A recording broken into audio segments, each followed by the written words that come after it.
Please be advised this podcast features AI cloned voices created with human oversight. All content is reviewed by experts for accuracy and relevance. Welcome to the IADS Retail Park, where the International Association of Department Stores brings you thoughtful conversations about the retail industry. I'm Maya, and today we're exploring a critical question that affects both retailers and consumers. Before we begin, an important note: today's discussion draws from research conducted in 2021. While the fundamental principles we'll discuss remain relevant, some specific details may have evolved. I'm joined by Anchita, Head of Analysis and Perspectives at IADS, who also leads our work on sustainability topics. Anchita brings a wealth of expertise in retail research and a sharp perspective on how sustainability trends are shaping the industry. Thank you, Maya. Our topic today examines a question many retailers are grappling with: why bother with eco labels? We'll look at whether straightforward transparency might serve businesses and consumers better than certification labels. Back in 2021, we were already seeing a proliferation of sustainability labels, from EcoCert to GOTS, Amfori to B Corp. But has this actually helped consumers make better choices? That's the million-dollar question, Maya. One of the key findings from this research was that terms like ethical or eco-friendly had no legal significance, which opened the door to greenwashing. Let's break this down for our listeners.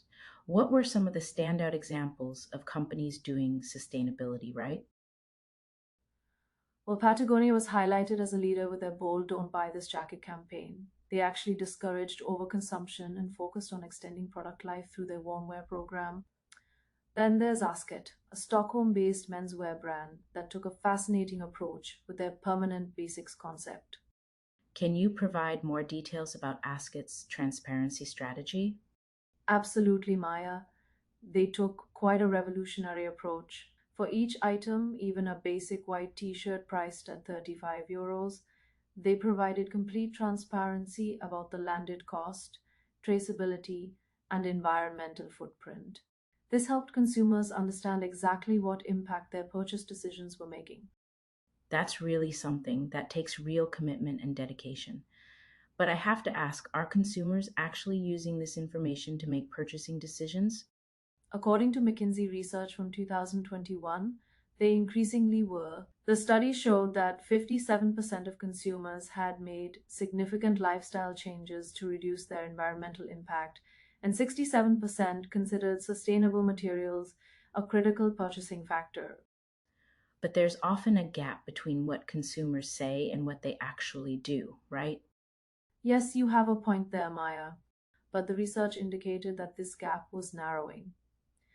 What's particularly interesting is how this has influenced major retailers. For example, Zalando partnered with the Sustainable Apparel Coalition and Hig Company to make sustainability assessment mandatory for brands selling on their platform. Though that raises another interesting point from the research. Aren't we just creating more standards and potentially more confusion? That's a great question. And this is where we get to the heart of the matter. The multiplication of labels and standards has actually led to decreased credibility. When everyone's creating their own sustainability metrics, it becomes harder for consumers to make meaningful comparisons. So, what's the solution for retailers? Should they just abandon eco labels altogether? The research suggests a more nuanced approach. Instead of spending resources on obtaining multiple costly certifications, retailers might be better served by focusing on radical transparency. Share detailed information about supply chains, manufacturing processes, and environmental impacts, both positive and negative. That reminds me of something interesting from the research about long term commitments. Can you speak to that? Yes, this was quite revealing. Many brands were making sustainability commitments 10 to 50 years into the future, but experts were struggling to distinguish between genuine commitments and marketing ploys. The key difference seemed to be in the reporting of actual results versus just making promises. Let's talk about the practical implications for department stores. How can they implement these findings? The research suggested that instead of adding more eco labels to their e-commerce sites, department stores should focus on providing clear, detailed information of their products and supply chains. This transparency approach actually builds more trust with consumers than multiple certification logos ever could. As we approach the end of our episode, let's summarize the key insights from this research. Anchita, what are the main takeaways for our retail professional listeners? I'd highlight three crucial points, Maya.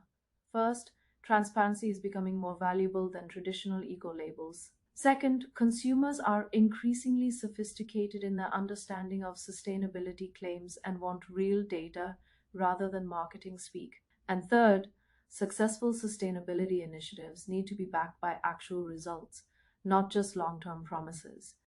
Those are excellent points. I'm particularly struck by how prescient this research was about the problem of label proliferation. Any final thoughts on where you see this trend heading? Yes, I think the key message for retailers is that they don't need to chase every new sustainability certification that comes along. Instead, they should focus on building transparent, traceable supply chains and sharing that information openly with their customers. As the research showed, companies like Patagonia and Asket have proven that honesty and transparency can actually build stronger brand loyalty. And perhaps most importantly, it's not just about communication, it's about genuine commitment to change. That's a great way to sum it up. And I'd like to say one more thing, that sustainability isn't a one time achievement. It's a continuous journey that requires ongoing commitment and transparency. As we conclude today's episode, what should retail professionals take away? The message is straightforward. Rather than pursuing multiple eco labels, consider focusing on clear, honest communication.